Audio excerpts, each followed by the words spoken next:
સુરતથી સમાચાર માંડવી તાલુકાનું અરેઠ ગામ આજે સજ્જડ બંધ રહ્યું। ગામની આજુબાજુમાં ચાલતી ક્વોરીના વિરોધમાં ગામને બંધ રાખવામાં આવ્યું છે।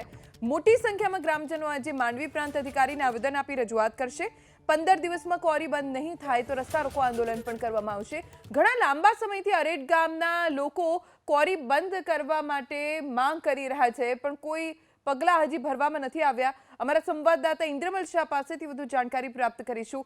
ઇન્દ્રમલ, આખું અરેઠ ગામ સજ્જડ બંધ જોવા મળી રહ્યું છે। ગામના લોકોની હવે શું રણનીતિ છે આ ક્વોરી ઉદ્યોગોની સામે? બિલકુલ, છેલ્લા કેટલા સમયથી છે તે અરેઠ ગામના લોકોની માંગ છે। આજે ગામની આસપાસમાં 5 જેટલી ક્વોરી આવેલી છે અને તેની અંદર થતા બ્લાસ્ટિંગને લઈને ગામ લોકો પરેશાન છે।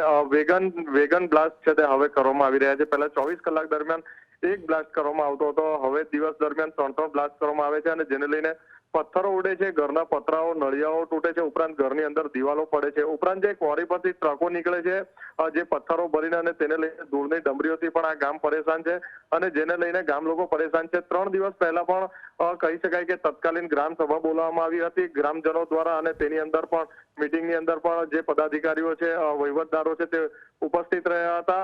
આજ રોજ પણ છે તે આખું અરેઠ ગામ સજ્જડ બંધ રાખવામાં આવ્યું છે અને લગભગ 500 થી 1000 જેટલા ગામના લોકો હાલ છે તે માંડવી જઈ રહ્યા છે અને માંડવી પ્રાંત અધિકારીને આ બાબતે આવેદન આપવાના છે। આવેદનની અંદર ઉલ્લેખ કરવામાં આવ્યો છે કે 15 દિવસની અંદર જો આ ક્વોરીઓ બંધ નહીં કરવામાં આવે તો ગ્રામજનો દ્વારા છે તે જે મુખ્ય માર્ગ છે, રાજ્ય ધોરી માર્ગ છે, કિંમતી માંડવીને જોડતો, તે માર્ગ પર રસ્તા રોકો આંદોલન કરવામાં આવશે અને તેની સંપૂર્ણપણે જવાબદારી છે તે સરકારશ્રીની રહેશે। જી આભાર ઇન્દ્રમલ જાણકારી આપવા માટે। તો ખૂબ જ મોટી સંખ્યામાં ગ્રામજનો માંડવી પ્રાંત અધિકારીને આવેદનપત્ર આપશે અને પોતાની માંગ ઉપર હવે ગામના લોકો અડગ છે।